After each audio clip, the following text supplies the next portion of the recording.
Sud Radio Regard de Femme, Michel Vianès. Bonjour Michel. Bonjour Laurence. Alors avec vous, on va commencer une série estivale d'hommage au féminin et à moins d'un an des JO Paris 2024. Vous vouliez nous parler d'Alice Milia. C'est une pionnière du sport féminin aux JO et c'est vrai que c'est un nom qui est un petit peu tombé dans les oubliettes de l'histoire. Hein. Tout à fait. Si aujourd'hui les femmes peuvent pratiquer un sport à haut niveau et rêver de participer aux Jeux Olympiques, c'est en grande partie grâce à elle. Elle est née en 1884. Elle a milité dès le début du XXe siècle pour que les femmes puissent participer aux Jeux Olympiques malgré une opposition drastique de Pierre de Coubertin. Et elle s'est également battue pour qu'elles aient leur place, pour que les femmes aient leur place dans les instances sportives. Alors, qu'est-ce qui l'a amené à tout ceci? C'est que, à 20 ans, préceptrice dans une famille londonienne aisée, elle va découvrir deux choses. D'abord, le combat des suffragettes pour l'égalité femmes-hommes et la pratique du sport féminin. Elle pratique elle-même l'aviron. Et quand elle rentre en France, quelques années après, elle s'inscrit dans un club féminin qui s'appelle Femina Sport, mais qui ne propose que de la gymnastique. Donc, elle va s'engager dans le bureau de cette association, en devient la présidente en 1915 et on diversifie tout de suite les activités, athlétisme d'accord, mais basket, foot, une espèce de rugby, une version adaptée du rugby. Et donc, c'est une avancée très forte. Et elle organise dès 1917, donc on est encore en pleine guerre 14-18, elle organise le premier championnat d'athlétisme, puis le premier match de foot féminin officiel. Et c'est après-guerre, en 1919, qu'elle va participer à la création d'une fédération des sociétés féminines de sport qui sont reconnues d'utilité publique. Oui, donc c'est bien de parler d'elle. Mais à l'époque, comment sont accueillies d'ailleurs ces épreuves sportives féminines ? Eh bien, elle va mettre sur pied une première équipe de France de foot, en pleine actualité, en 1920, qui va rencontrer l'équipe d'Angleterre. Et il y a 25 000 spectateurs, aussi bien en match aller en Angleterre qu'au match retour en France. Et fort de ce succès, elle va demander officiellement au Comité international olympique, le CIO, donc, d'intégrer des épreuves féminines dans les Jeux olympiques qui vont suivre. Aucune réponse. Mépris total. Elle décide donc d'organiser les premiers Jeux olympiques féminins. Et alors Pierre de Coubertin qui déclare que cette Olympiade féminine serait, alors je le cite, c'est quand même assez fort, impratique, je sais pas ce que ça veut dire, inintéressante, inesthétique et incorrecte. Et il rajoute, parce que pas que le seul rôle des femmes, c'est d'applaudir les hommes. Oui, c'est un autre siècle. C'est un autre siècle. Donc, elle décide de prouver que les sportives sont capables de conduire elles-mêmes leur destinée et elle va organiser des Jeux olympiques féminins. Et face au succès de plusieurs Jeux mondiaux féminins et surtout le départ de Pierre de Coubertin, les membres du CIO décident tout à coup d'une participation féminine, mais à minima, mais surtout ils invitent Alice Milia à être membre du jury olympique dans les compétitions d'athlétisme. Donc, elle accepte, mais elle n'est pas du tout dupe, et elle sait très bien que c'est parce que c'est leur présence qui fait ça. Et donc, elle va maintenir la pression sur le CIO en organisant à nouveau des Jeux mondiaux féminins à Prague, à Londres, et qui vont réunir des sportifs de 20 pays. Donc, à l'époque, on peut dire que c'est quand même une avancée sportive pour les femmes, alors. C'est quand même une avancée sportive. Sauf que... Sauf que la crise économique va s'en mêler, c'est ça ? Et oui, malheureusement, la crise économique entraîne la réduction des subventions. Le CIO lui-même revoit à la baisse le nombre d'épreuves ouvertes aux femmes lors des JO de Los Angeles, donc 32. Et surtout, Alice Milia n'est plus invitée à siéger dans le jury olympique qui redevient exclusivement masculin. Elle proteste, elle menace d'organiser des 5e Jeux féminins en Autriche, mais plus aucune réaction du CIO. Et elle en a eu marre, lassée des attaques, malade, elle décide de quitter ses fonctions. Donc, cette 5e édition des Jeux n'aura jamais lieu. Et surtout, les fédérations nationales et internationales ne survivront pas à son départ. Elle va poursuivre toute son existence dans l'anonymat le plus complet jusqu'à sa mort en 57, à l'âge de 73 ans. Est-ce que la misogynie à laquelle elle a été confrontée a disparu, selon vous, Michel Vianès ? Ben, vous savez bien, malheureusement, qu'il Je y connais a votre bien. réponse. Par exemple, le comité qui s'était mis en place pour ériger une statue d'Alice Milia dans les années 2010, aux côtés de celle de Pierre de Coubertin dans le hall du comité olympique à Paris, eh bien, la réponse qui a été faite par le président de ce comité olympique français, c'est en 2017, donc on n'est pas, c'est récent, Mhm. et je le cite quand même là aussi, il leur a répondu qu'il allait étudier quelque chose, une médaille ou une plaque peut-être, mais pas de statue.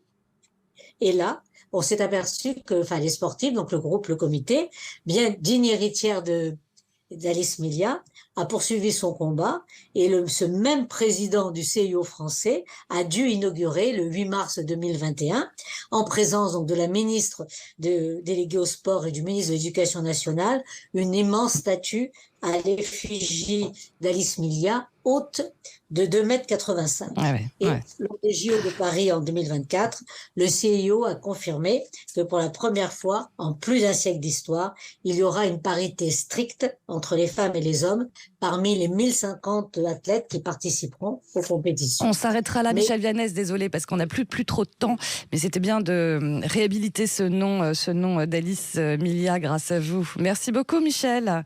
Et on se je retrouve vous en prie, merci. samedi prochain. Merci. À samedi prochain.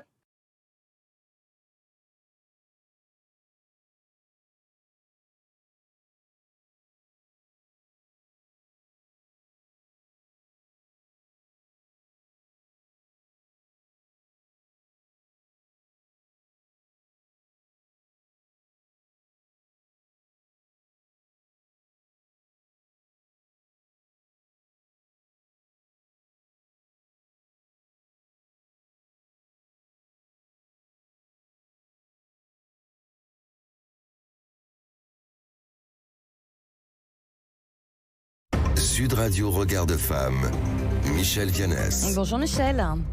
Bonjour Laurence. Et cet été, comme à chaque fois, vous nous proposez une série estivale d'hommage au féminin.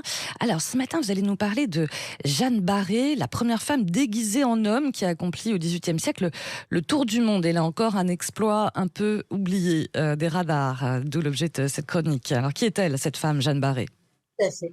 Alors, elle est née en 1740 en Bourgogne, dans une famille paysanne modeste. Son père lui-même était illettré, mais elle a été, donc elle a suivi, elle a appris à lire en particulier, et a été engagée en tant que gouvernante par le naturaliste Philibert Commerson, qui était veuf avec un enfant à bas âge. Et très vite, elle va l'aider dans ses travaux de botaniste. C'était quelqu'un de très méthodiste, consigner, ranger, répertorier tous les documents, et elle va aussi participer avec lui à la réorganisation des jardins de Bourg-en-Bresse, de Dijon et de Lyon, dans toute la région de Bourgogne et d'à côté. Et Philibert Commerson est invité à rejoindre l'expédition de Bougainvilliers, donc un tour du monde de botaniste, et en 1767. Mais vous savez qu'à cette époque, les femmes étaient interdites sur les navires de la marine royale. Et c'est là qu'elle a eu l'idée de se déguiser en homme. Faut le faire quand même.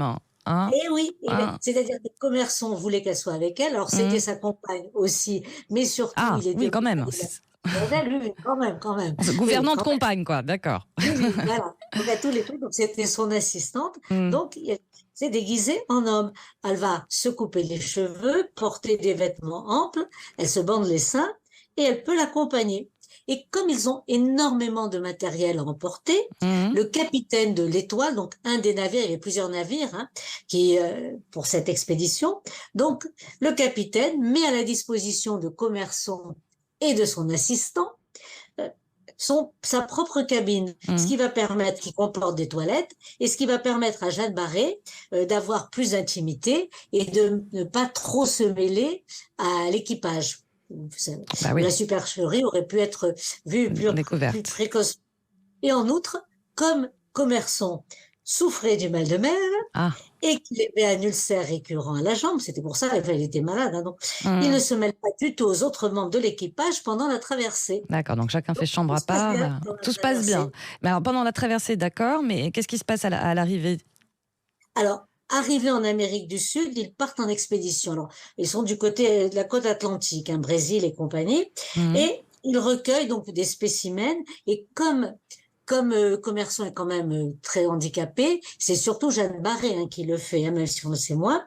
Et parmi les spécimens, je le cite quand même, parce que une liane fleurie qu'ils ont baptisée Bougainvillia. Et donc chaque fois que vous verrez un magnifique mur de bougainvilliers quand vous vous promenez sur Provence, eh bien il faut penser à Jeanne Barré. C'est grâce à elle qu'elle est revenue en France. D'accord. Et donc ils ont passé de l'autre côté, ils ont passé le Croix de Magellan, ils sont allés du côté du Pacifique, où continuaient à aller à peu près bien, mais arrivé à Tahiti, patatras, la supercherie a été tout de suite dévoilée.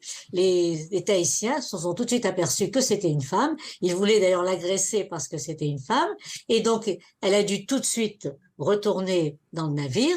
Et là, il a fallu, Bougainvilliers l'a appris, qui était dans un autre bateau. Ouais. Et là, il n'était plus question qu'il la ramène en France et qu'elle continue. C'était trop, elle risquait, c'est absolument interdit. C'était trop dangereux, oui. Donc, ils les ont débarqués dès qu'ils sont arrivés à l'île Maurice, qui s'appelait à peu près l'île de France. Et fort heureusement, à l'île Maurice, le gouverneur était un ami de Commerson, un autre naturaliste. Ouais. Et donc, c'était Pierre Poivre. Et donc, qu'est-ce qui se passe ? Commerson. Alors, ils continuent leur recherche. Ils vont à Madagascar, etc.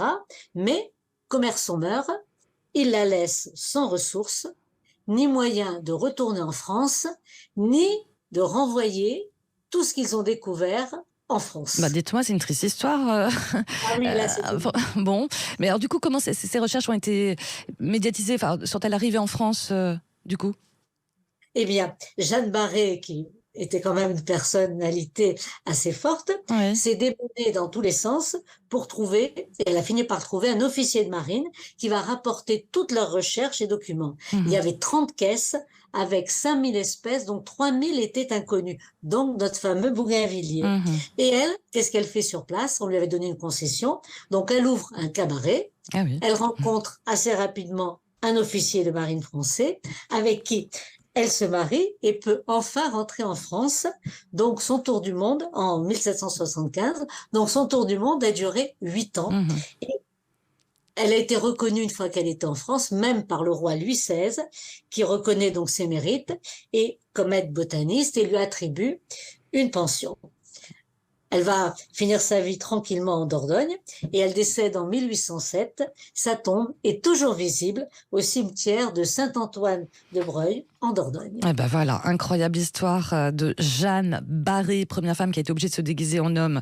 Incroyable, voilà pour votre série d'hommages au féminin. Merci beaucoup ma chère Michèle Vianès et puis on vous retrouve bien sûr samedi prochain. Merci. Merci à vous Laurence. Au revoir.